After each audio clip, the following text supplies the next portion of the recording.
Good morning, and thanks for coming along to this brief presentation about neurodiversity in the workplace, in particular how it affects me as a member of the team and as a member of the division.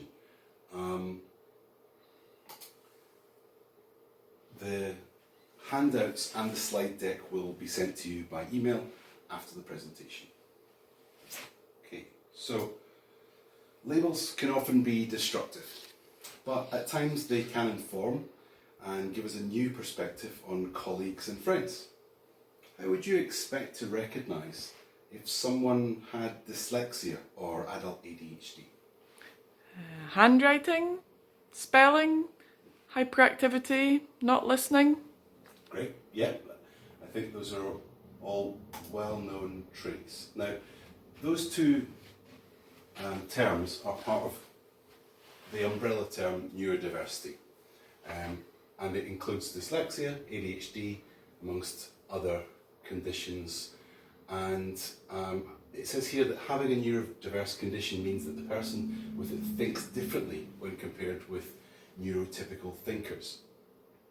They often have strengths that neurotypical thinkers do not have, but they do have challenges to overcome too. For myself, my own diagnosis, I was diagnosed with dyslexia in 1996 after my first year at university, and I was diagnosed with ADHD in 2016 by an NHS psychiatrist. After I noticed that some of the issues that I had with work and in my personal life couldn't be explained by dyslexia alone, and I now take prescription medication to limit the effects. Here we have an infographic giving information about how you can have more than one of these at the same time and how they combine. And dyslexia and ADHD often combine to produce a lack of concentration and some distractibility, as well as elements of each condition. There are three main types of ADHD. Inattentive, hyperactive and impulsive, which is perhaps the most famous one because it's perhaps more noticeable in children, but combined ADHD is when a person has symptoms of inattention, hyperactivity and impulsivity, and the third is the most common in adults. Here's some facts about ADHD. 8% of British adults have ADHD. Adults with ADHD are rarely hyperactive and tend to be more disorganised and restless.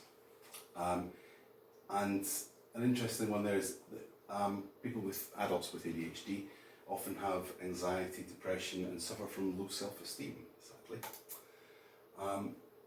Recently I was sent for a workplace needs assessment, and I met with Svql Isaacs, who's a chartered registered occupational psychologist, and basically this is her field. She works in neurodiversity and how to help people in the workplace.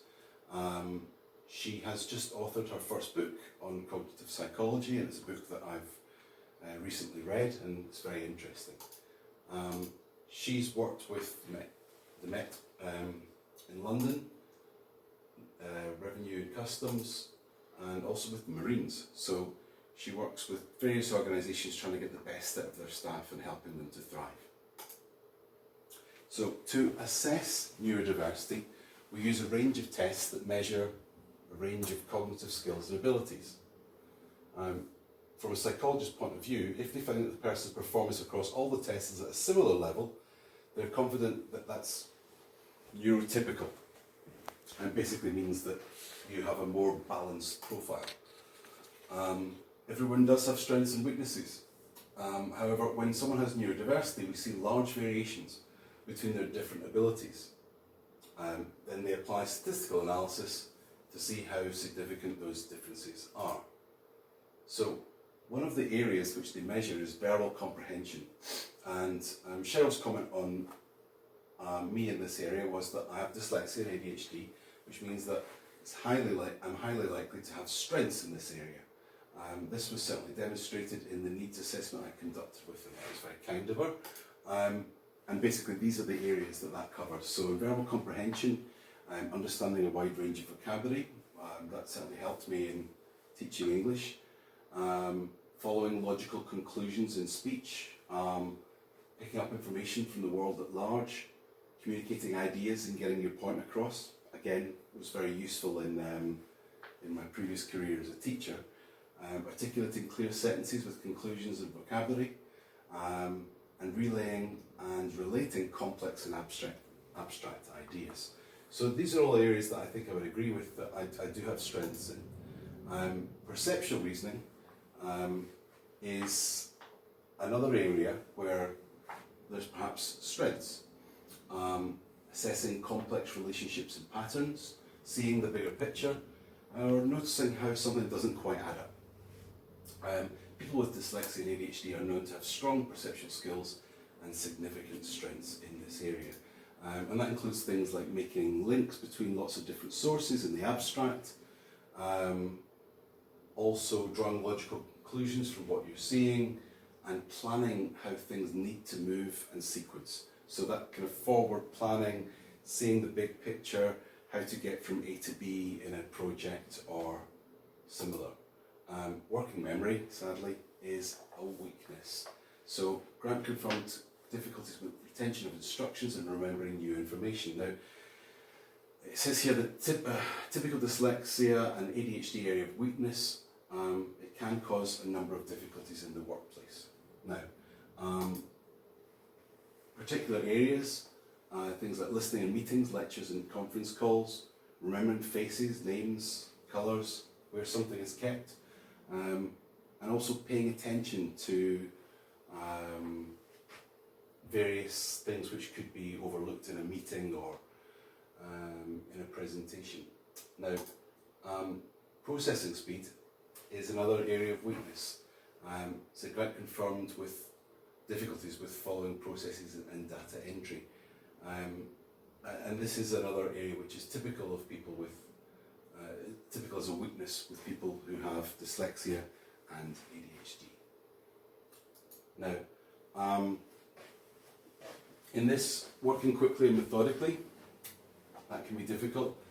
Quickly learning a routine, doing things in the right order, and scanning for the right detail. Now, of course, these are all really, really useful in the job that I'm doing. So it does make things a little bit difficult, not impossible, but it does mean that I might rely on notes and checklists and various strategies to get these things right. So, in general, with strengths and weaknesses, people with dyslexia tend to excel in areas of lateral thinking, problem solving and creativity, and I'd like to think that's true. Tend to be innovative and will often find associations between concepts that will often escape the more linear thinker. People with dyslexia also tend to have excellent practical and interpersonal skills. Now, this presentation, what I'm trying to do is to balance the strengths and the weaknesses, because there are clearly weaknesses that need strategies and coping mechanisms. But it's also to identify that there are strengths that come with this different way of thinking. It says here finally that people with dyslexia are used to working hard and as such tend to show great determination with new tasks and challenges. And that's very true. I don't like to give up and I don't like to fail. People with ADHD can demonstrate significant focus and commitment when they're working to their strengths. And I think this is definitely something I would recognise in myself, in that when I get my teeth into a project, when I can see that progress is being made, I can be quite tenacious and really want to focus and get that project done. So, this is a little image showing the life of someone with ADHD at work, just struggling with that working memory, struggling with those processes, having to set reminders. And on my own desk I have a poster which says copy in the chief planner, which is something that I needed to get into the habit of, but also log in and log out, which I leave on my keyboard to remind me to do that. So I can definitely understand this guy. So the difficulties that come from those weaknesses in a workplace are that it can be difficult to manage time. It can be difficult to get and stay organised. listen and pay attention, follow directions, complete assignments, attend to details, get to work on time, and speak just when it's your turn. And these can be difficult areas for me, and I'd like to at this point give you this handout, which is a list of areas where I do find things difficult, which as colleagues you might find relevant or maybe even recognised from past experience, and I've also tried to show the ways that I try to counteract those. So perhaps you see me taking notes, and that should hopefully make more sense now why I'm doing that, and why it's so important to me to do things in certain ways to make sure that I don't let these weaknesses become failures. If you have ADHD and dyslexia, you may also have trouble with procrastination. And yeah, if something is particularly boring or tedious, or it's a massive task that needs to be divided up into more manageable chunks, I can have trouble at times with procrastination. And beyond the immediate workplace, ADHD often leads to depression and low self-esteem because things can be difficult, mistakes can be made, and those build up to give you a sense that you're not